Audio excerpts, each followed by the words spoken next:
Welcome to Experts Unleashed, a podcast that aims to uncover how professionals and entrepreneurs transform their experience into income while making a positive impact in the world. I'm your host, Joel Irway, and over the past 4 years, I've helped entrepreneurs develop and launch their expert-based businesses to grow past 6 and 7 figures per year.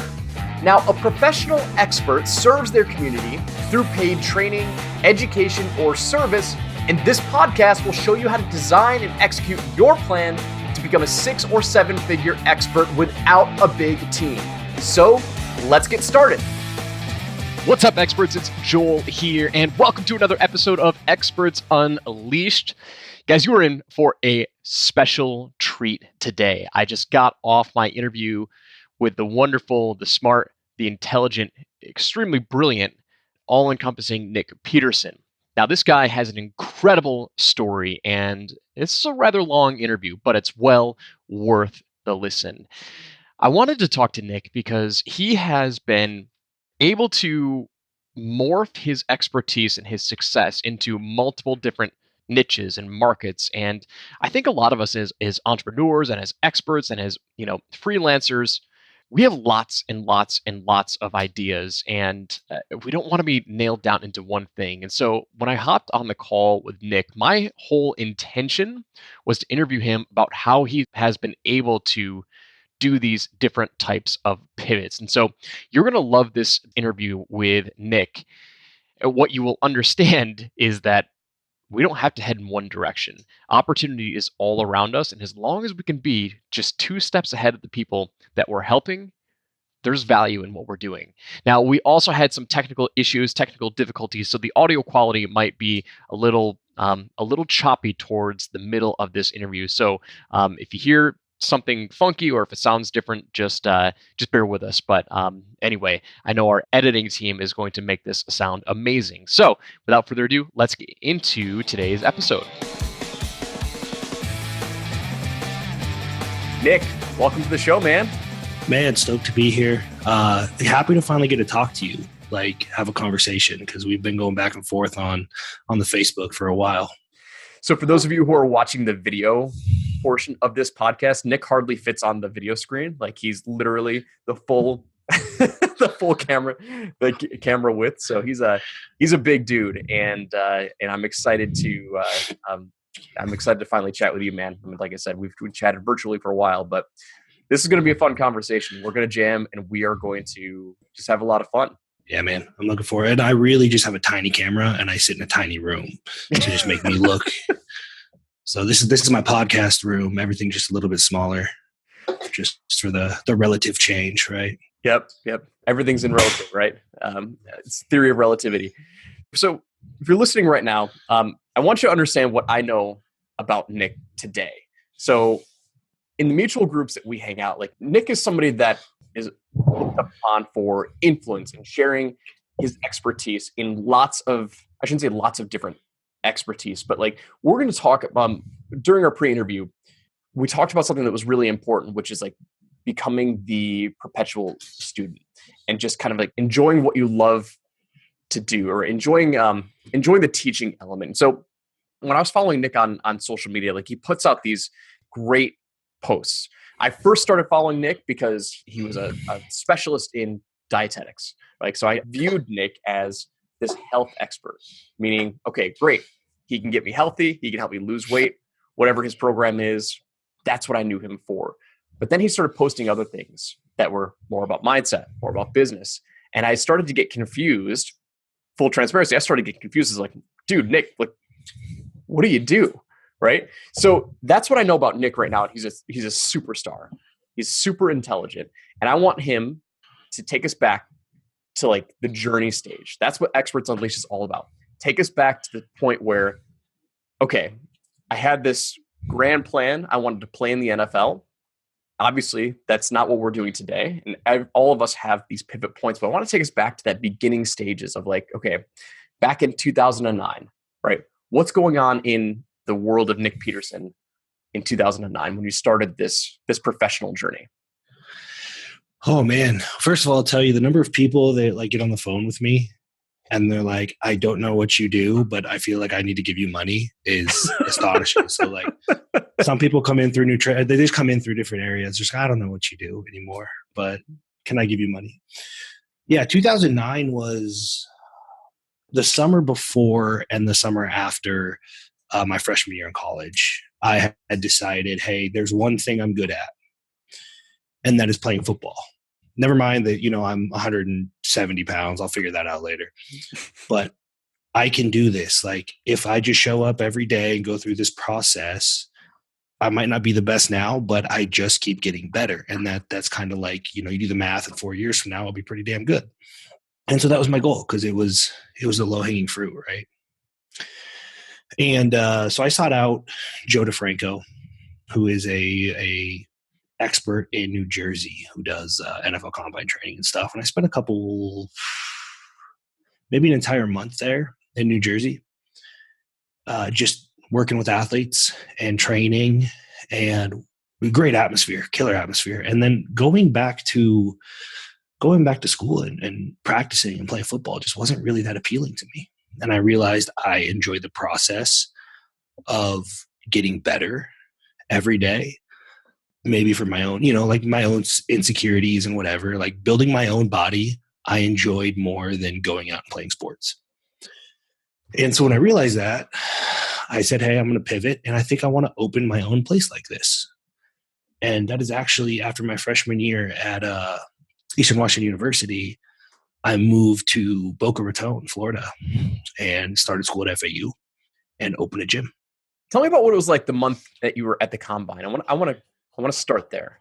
I was in Wyckoff, New Jersey, okay, with a bunch of athletes that were about to go to the combine, and it was the atmosphere. It was kind of a whole bunch of people, whole bunch of dudes that don't really know each other, that are like larger than life to me because they're about to go to the NFL, right? And that's where I want to be in 3 years. And just like training 3 times a day, just savage human beings. Like just this level of like, holy crap, these guys really want something, and they're doing whatever it takes to get there. And it's a hot warehouse gym. I mean, filthy, like gross humidity in an industrial park. And I was probably a bit of a masochist, to be honest, at the time. So that was kind of like my thing, like I'm going to come here and suffer with these guys, but I can't afford it. So I'm going to go create my own place where I can suffer with people. And that was really the mindset. And that's something that maybe we talk about later on, but that the shift from, hey, the more hellish my life, the better the reward, which is where a lot of athletes and people that diet and stuff are, to like, hey, wait a minute, maybe suffering is not the way to wellness. And that's another transition that I kind of went through over time. But yeah, I just remember it being awesome, man. When I was 18, and it's a bunch of current NFL players and guys about to go to the NFL.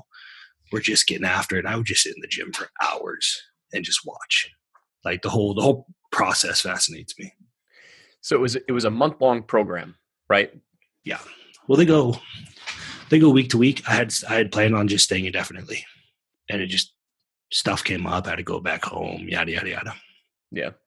So you're working with Joe DeFranco. You're doing prep work to get ready for NFL combine training for the NFL, right? So this is all developmental training to get to the NFL. Like, how many people were in this program? Like this week-to-week program when you were there for a month? How many other athletes? With me, there was actually one. Similar. Okay, so it was a small program. Yeah, there's probably five or six NFL players that were working directly with DeFranco, Joe. And then me and another guy, I want to say his name was Josh. Similar, he was playing football at West Virginia. And we just matched up well together. And we were training with a guy named Mike, who was like Joe's number one understudy, super intelligent guy. And he would just, like, it would loop like, hey, what time you guys want to come tomorrow? And we would just agree, and we were sharing a house, and we would just show up and get after it. So it was 2, maybe another person would join us. And then at the same time, there's 5 or 6 current NFL players over here, and maybe they had one more trainer there that had a few other NFL players over, in that corner. It was a really cool atmosphere, and the competitiveness was was like unlike anything I've ever experienced up to that point. Cool. So you loved it, enjoyed it. You're there for a month, then you had to head back to Washington, right? Yeah. So what happened at the end of that month? Take us through the next part. I went back to work in Florida, and my buddy owned the company, and he just called me. He lives in Seattle. He called me and he said, "Hey man, what's going on?" And I said, "Oh, what do you mean? Everything's fine." And he's like, "No, people that are around you say that you're just not being yourself." And I said, "Man, you know that gym I was at for the last month? Like, that's all I want to do. All I could think about is figuring out like the things that DeFranco and his staff knew that I didn't know. Like, I want to learn these things, and I want to teach other people these things because that's part of my learning process." And I just had that drive to do it. And he said, "Okay, so why don't I just pay you the rest of your salary and you're fired?" I was like, "What? No, I need money." He's like, "No, you're fired. Go do what you want to do." So I literally drove like 2 miles north, met a gym owner who had followed me from back when that documentary was filmed at DeFranco's. And he's like, "Yeah, I could use some help around here. You want half the gym?"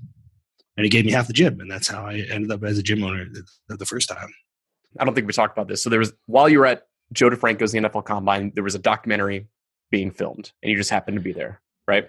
Yeah. I just happened to be around while it was filmed and while all these, it's called Strong. So if you look up DeFranco Strong, there's all this press putting out all this stuff about, the Strongdocumentary, and people knew I was there because I talk about it. So they started following me, and I got a pretty big following just from being there at that time. And big enough that a gym owner in Port St. Lucie, Florida, was willing to give me half his facility to be part of it. That's the very first gym I worked at, and the first time I really worked with other people. So just to be clear, so you left school after this 1 month working with Joe, right? Did you leave Eastern Washington and then you went back home to Florida? Yeah, I'm home is Seattle for me. Florida is just furthest away from home, right? One of those childhood was not pleasant. Mm-hmm. So it was, hey, get as far away from home as possible. And it just happened to be South Florida. Got it. And it just so happened that one of my best friends owned a business there and was like, "Hey, look, I'll get you set up. I got a condo there," and yada, yada, yada. So I had an opportunity to get on my feet in Florida. And then, Port St. Lucie's where the first gym opened. And I just started working with like, part of my learning process is how much can I possibly do this? So I did it with training. I did it with nutrition. I did it with when I learned how to do sales. Like, can I just do this for 20 hours straight every day? Like how do I get enough repetition to actually understand? Because I have this theory in my head, but how do I get enough repetition to stress test it over and over and over? And I just spent probably 3 years of just working with as many people as possible just for the sake of working with people. So when you're in Florida, you move to Florida and you start working with your buddy, and he calls you up and he says something's different, like something's off, right? This has got to be the passion that you had, that you wanted to open your own gym. Because like, I'm assuming in the back of your mind, you're thinking about your experience back with Joe DeFranco. You're like, "Man, I love this." And you said something earlier that you just wanted to figure out what Joe knew, right? So why do you think people could see around you that you were acting differently? Like, why did you get fired? Like, what do you think people saw? Probably, I imagine my production went down and attention, right? Like, I am the kind of person, you might be similar. I'm the kind of person that when I'm interested in something, I am just so like locked in, and everything else is just like, how do I block out all this other crap? Right. So I'm like locked in on how, for people watching this video, I'm like, "Man, look at this bicep get shorter when I do this. Why does it do this?" And people are like trying to hand me work orders and stuff. I'm like, "Go away. I'm trying to figure out how my bicep works." So it was, I just probably wasn't there. And at first we did wood veneer in Florida, like high-end wood veneer. And I was so fascinated. I wanted to learn everything about wood veneer. So I was super locked in. So I imagine the discrepancy was pretty large between my attitude when I left and when I came back. You're super inquisitive, right? So it's like, that relates to my engineering brain. Like, I hated engineering, but I loved just diving deep. And like, I still love the process of engineering. I just hated working as an engineer. Yep. So like howstuffworks.com was one of my favorite websites. And like, even last night I was watching like probably 30 minutes of hydraulic presses, like just like, like crushing stuff with a hydraulic press. Like, what's going to happen when they crush coal, right? It's amazing. The reason why I bring that up is because being the inquisitive student, like there's something about it that people are attracted to, right? So your friend lets you go. He's like, hey man, something's different. Like, your mind's somewhere else. Like, let's part ways. And now, you know, you make a connection again, you know, back to your first gym that you owned, right? So let's head there now, right? Oh man, that was, the process is the same every time. And I'm now I'm aware of it. Before I wasn't, right? So sometimes I have this presence as like, hey, take charge. We're going to do this. And then other times I just like am paralyzed and drooling on myself and don't know how to function as a human being, right?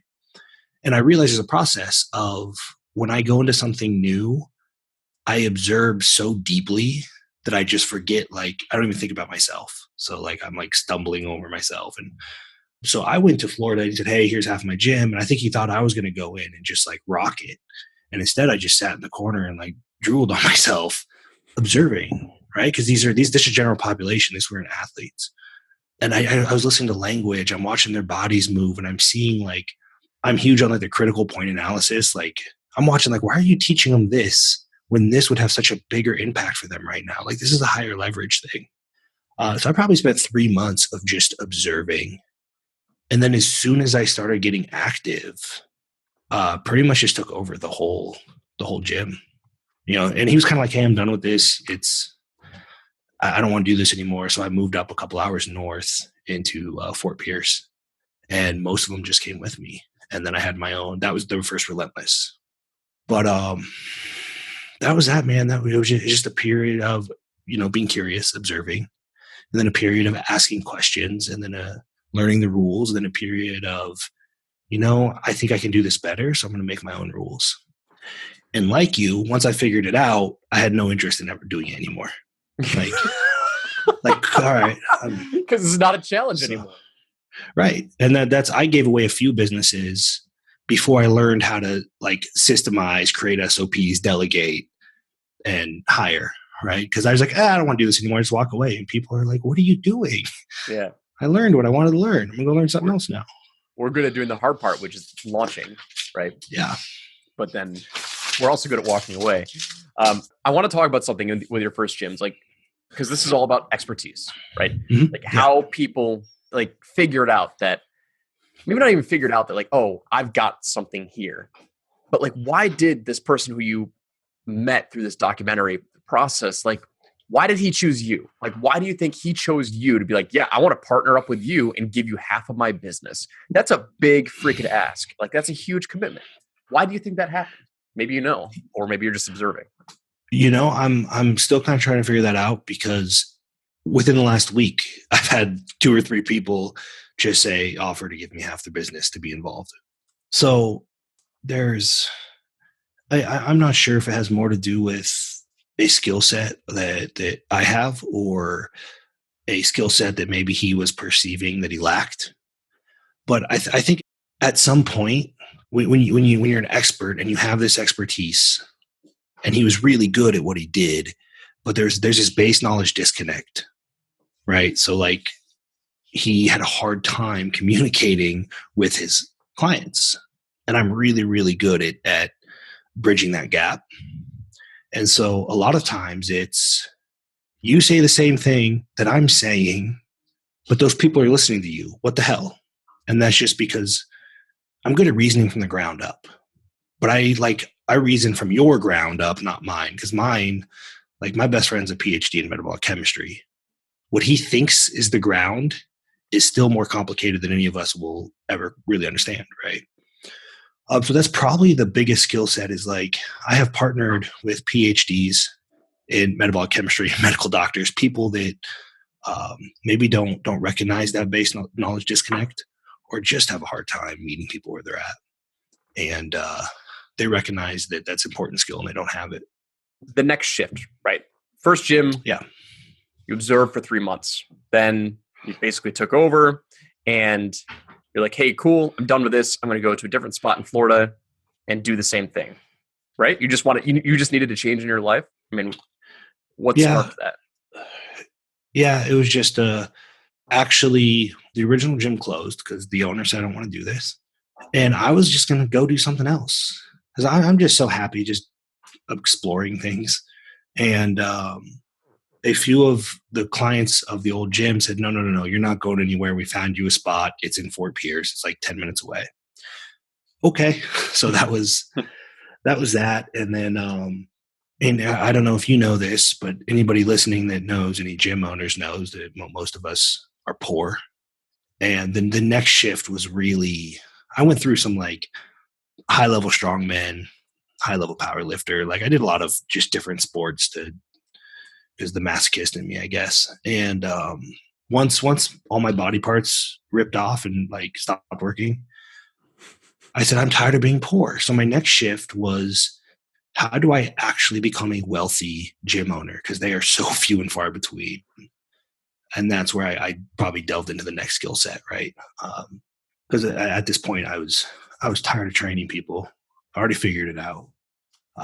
So the next thing was like, can I actually grow this into a respectable business? So what did that look like? I was sleeping. It is Florida, right? It's hot, humid, and I was sleeping in this warehouse, and I was sleeping in the bathroom because the bathroom was insulated, so it was a little less humid and a little bit warmer in the winter. So I'm sleeping on this warehouse floor, right, and working with I moved the gym to Vero Beach because it was a little bit more affluent, but mostly because somebody said, hey, look, you're kind of rough around the edges and you're young and you get eaten alive in Vero Beach. You wouldn't last a minute. And I said, okay. So I went and opened a gym at Vero Beach. And that's probably where I had the most growth, is like people talk about me as an influencer, like having influence is when you are sleeping on a gym bathroom, and there's a train going by every 5 minutes, you either learn how to communicate with people and influence them to do things, or you live your life in a gym bathroom with a train going by every 5 minutes, right?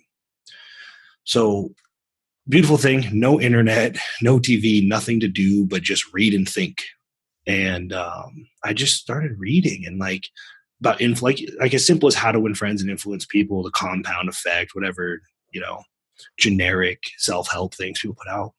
But because of my situation, I had no choice but to really just sit in a big empty warehouse and reflect on these things and practice them over and over with people. And then we ended up, there was one other trainer and me, and we ended up on a wait list. So we hired somebody who moved in from Chicago, ended up on a wait list again. And this is like, no, we don't know how to market. We don't know how to pay for traffic. We don't know anything but like how Nic talks and how we train people. That's pretty much how the business was built. So we hired another trainer from Arizona because we decided we're getting the best of the best. And then Dr. Kashi moved from Arizona. So now we have this dream team. And that's probably about when I really started getting into the higher ticket world and said, people do it now, like Alex Hormozy that does it really well. But at the time, like it was just unheard of to do a high ticket offer in a gym. And I said, I think we can do this. And so we just like quadrupled the prices, packaged them up, and stayed on a wait list.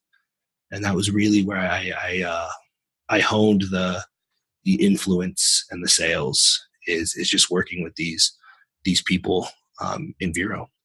So you're working with these people in Vero, right? Like before we get into like the high ticket prices and stuff like that, like I want to talk about desire. Like I want to talk about like why people wanted to work with you, and that'll lead to how you're able to like quadruple your prices and all that stuff. But like you mentioned something earlier in our pre-interview podcast which is really, really important, is that you were just a perpetual student. And you've alluded to it with all of your studying, your reading and and how to become. But like, I think this is extremely important for anyone who wants to be viewed as an expert or turning their own expertise into income. But like, when did you start to realize that you were this perpetual student?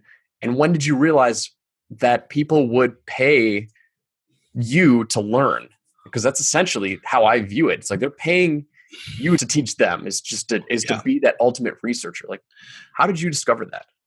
I'm usually, especially when I start working, like I'm like a chapter ahead, right? So if they take care of their business, I got to read another chapter to stay a chapter ahead, and that's great.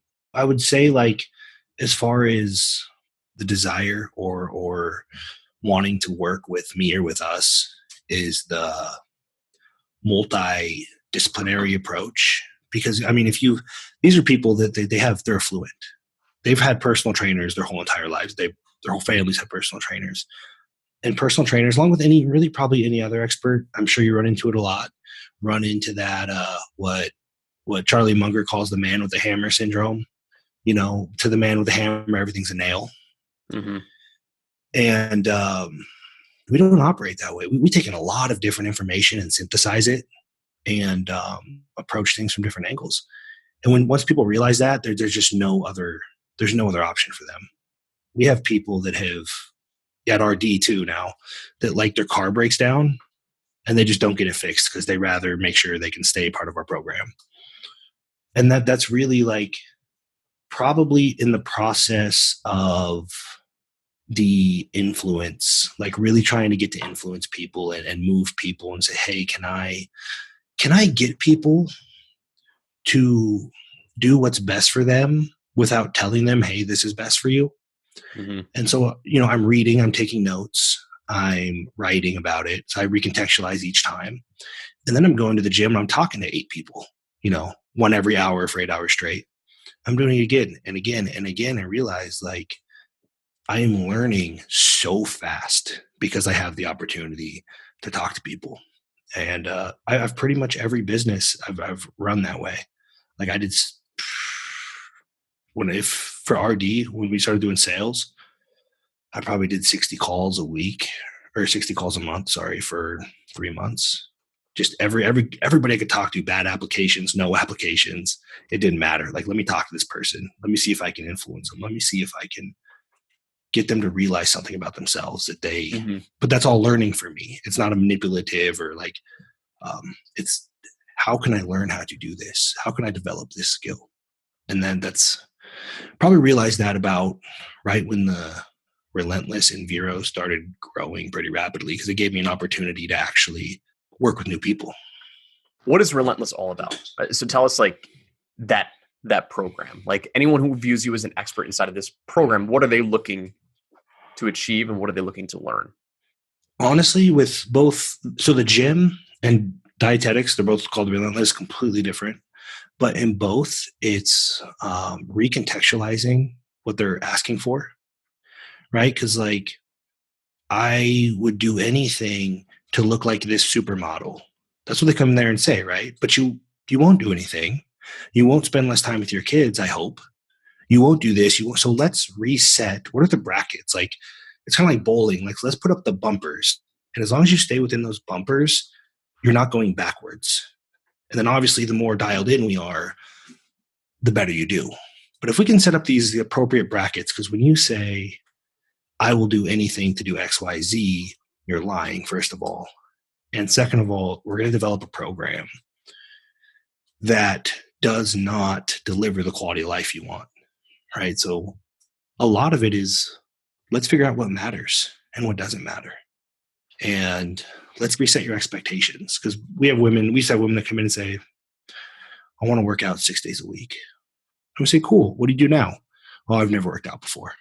I say, okay, well, let's try 1 day a week, because 0 to 1 is an infinite relative change. 1 to 2 is 100%, right?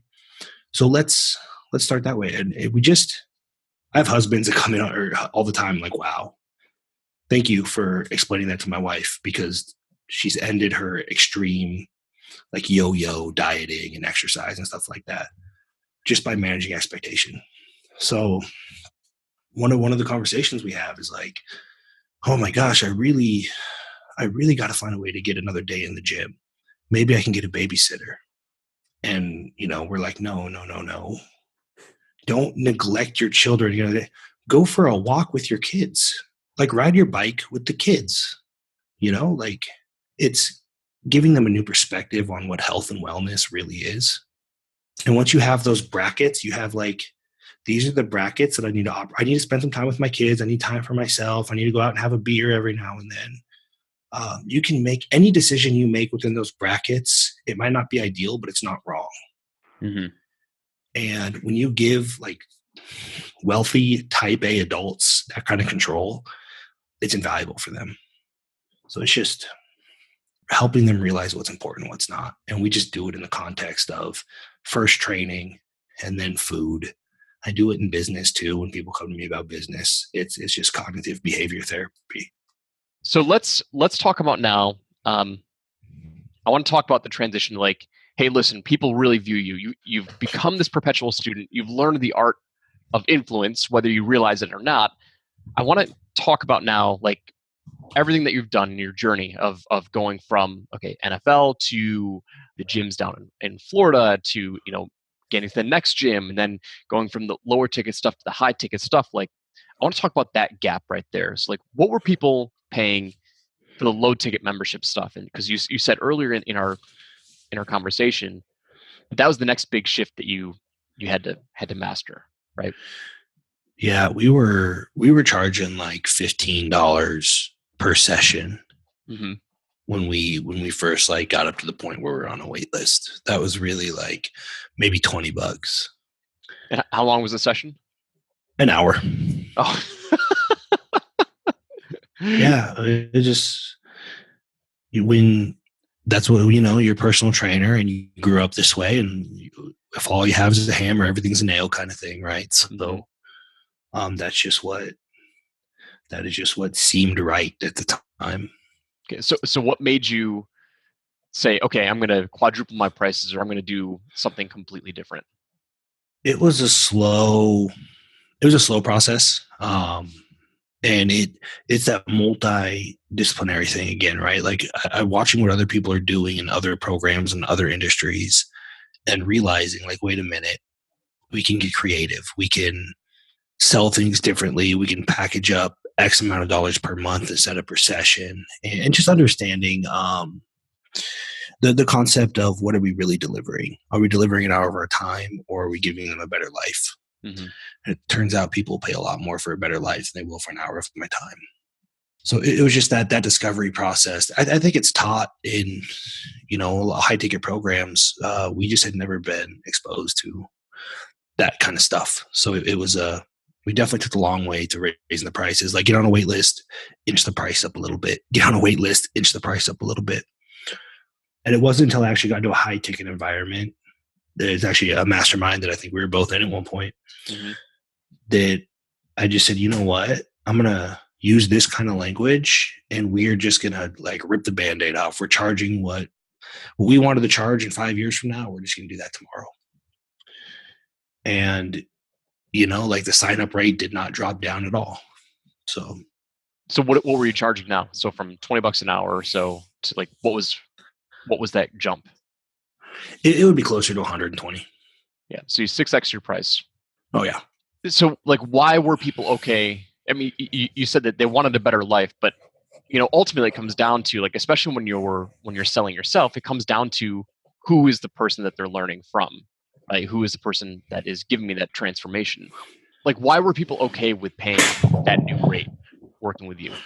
For us in particular, because we are high integrity and we are smart enough to know what we don't know. And I think that is super important. People will pay for the peace of mind that if they got an answer from me or my staff, then they could take it to the bank. They didn't have to go to Google. They didn't have to ask their friends. And then the truth is, if we said we don't know, like if Dr. Kashi said, I don't know, then one, that's credibility on its own, admitting we don't know something. And two, if Dr. Kashi doesn't know, then that college dropout trainer next door is probably full of shit, right? So it's that trust that just a high level of trust, and that one, they're paying for a better life, but two, they know they will never have to go anywhere else, and that's probably worth it to people, especially the this particular demographic. Yeah.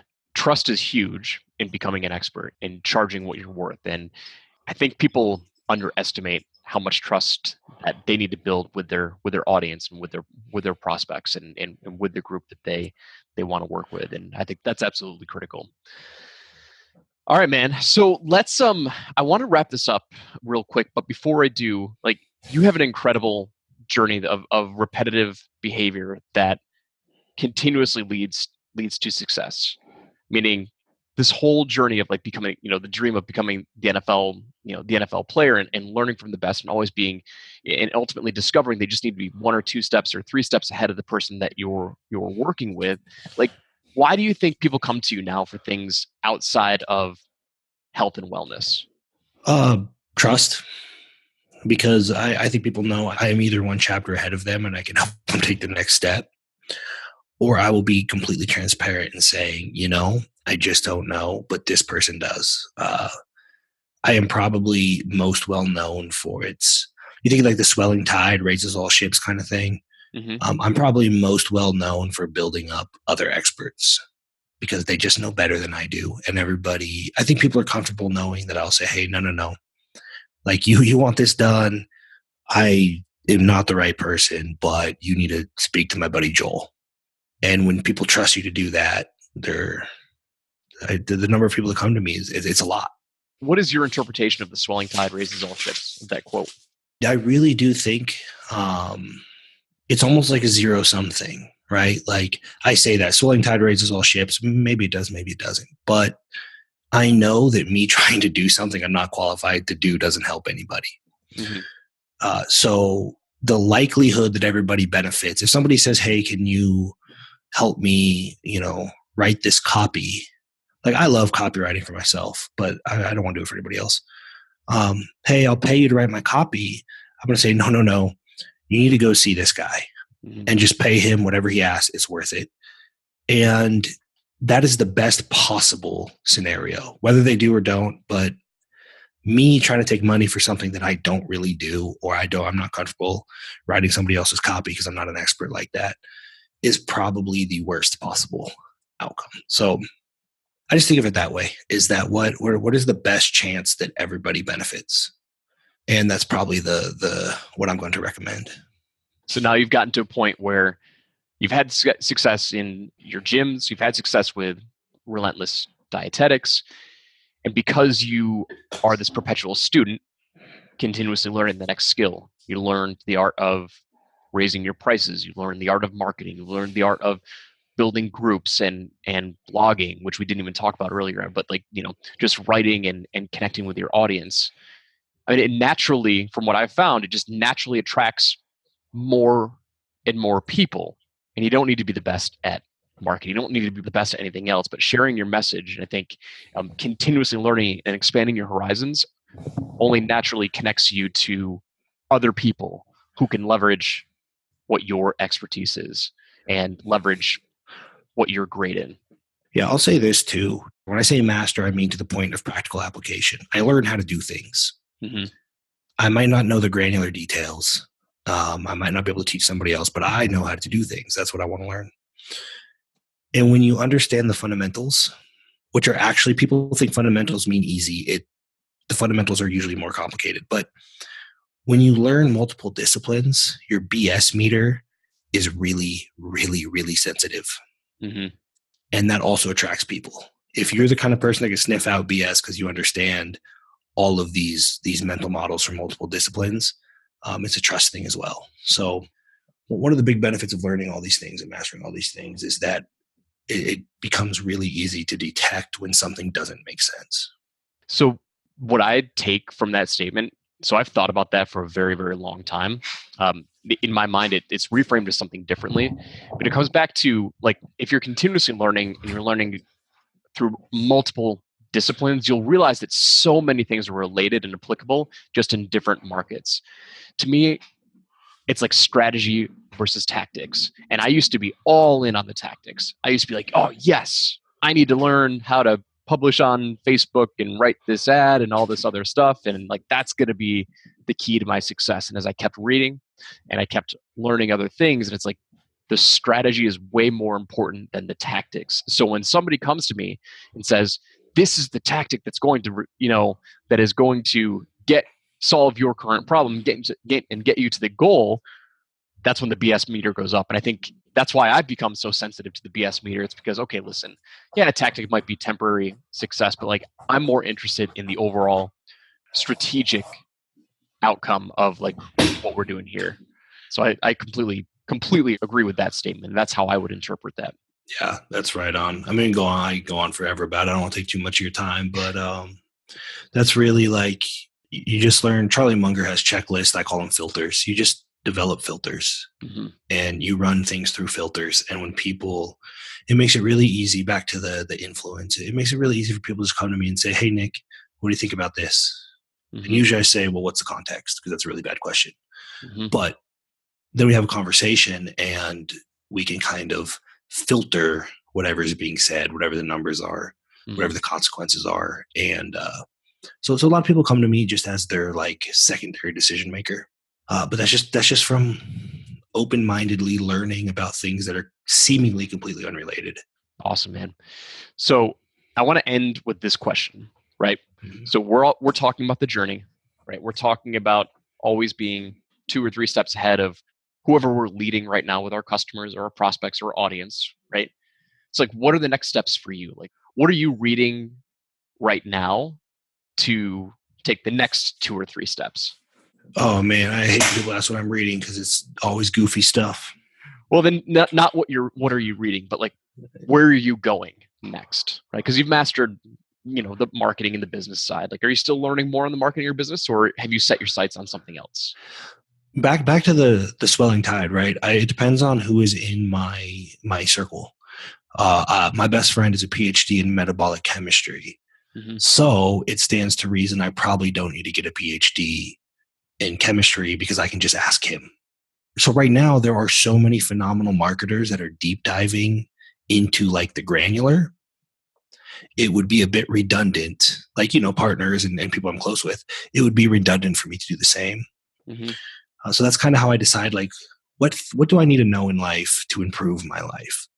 I do need to know marketing and sales and stuff, but I got people that are doing that for me.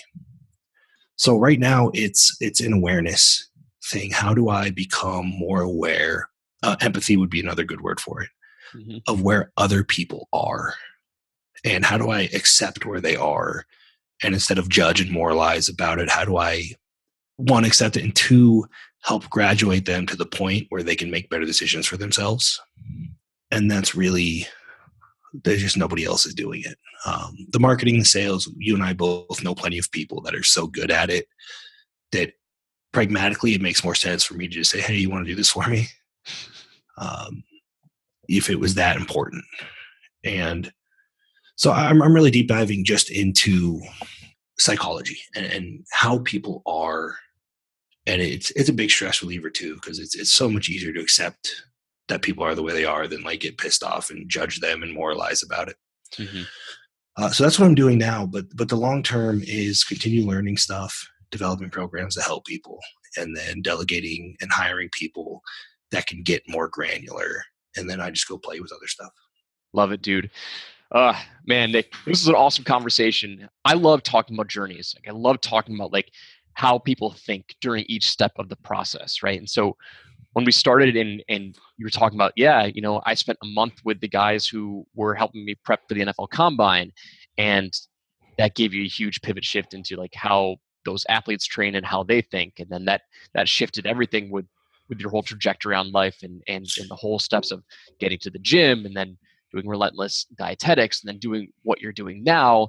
And ultimately, people look up to you for, you mentioned it before, like they don't even know why they follow you, but you're just a super smart guy because you're always learning. And I think the reason why people don't really know why they're following you is because you're continuously 2 to 3 steps ahead, not in the tactical methods, but you're 2 to 3 steps ahead of strategic, mindset, psychology.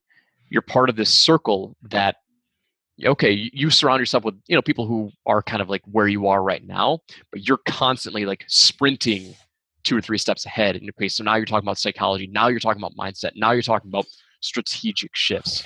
And I think that's what makes it so attractive and what makes people just reach out to you and be like, I just need to give you money. I don't know why, but I just feel like I need to give you money. And it was fun, man. I had a blast. I had a blast on this conversation. Yeah, man. I appreciate the invite. It was a good time. Happy to jam anytime. So where can people connect with you? Like, what's the best way for them to follow you, connect with you, drop some links? How do they keep up with you? Man, the quickest, there's so much stuff out there. The quickest is probably the podcast. Mm-hmm. So me and Trevor, he's a Ph.D. in chemistry, and my buddy Jonathan, who co-owns RD, we jam about this kind of stuff, the mental models, concepts, principles, and then we distill it down into application. And that's Relentless Podcast. So it's relentlesspodcast.com. And then I just threw together a community for this kind of thing, literally going to learn things, share what I learn, and then highlight the expert I'm learning from and hopefully help that expert build their business. And that's in the Performance Lab Facebook group, or High Performance Lab. And so that's been my journey, right? Find an expert, learn from them, and then help them monetize what they're doing, because most experts aren't really good at making money. Well, there are two different skills. It's your expertise, and then the monetization part is a completely different skill. So yeah, absolutely. Well, awesome, dude. So we'll send everybody who's listening to this to your podcast. I mean, you're a super smart dude. I mean, people just naturally gravitate to whatever the hell it is that you're doing. I'm interested in what you're doing, and I'm still. This helped clear up a little bit, but I'm still pretty unclear with pretty foggy with what it is that you do. But that's the mystery and the inspiration behind what you do. So Nic, I appreciate it, man. Thank you for sharing your wisdom and spending time and dealing with some of the technical issues that we had. But I had a blast, and we'll wrap this up. So I appreciate every one of you who are listening, and we'll see you on the next show. Take care. Thanks so much for listening. We hope you enjoyed today's episode, and we look forward to giving you the next one. Now, if you want additional trainings and content outside of the podcast, I release exclusive video trainings on my Experts Unleashed YouTube channel. And if you'd like to come hang out with thousands of other fellow experts, join our Facebook group community where we do hangouts and webinars to help support you in your journey. Finally, if you'd like my personal help to develop, launch, or scale your business, contact me directly for private consulting opportunities to see if any spots are available. And you can find all of the information above at expertsunleashed.com.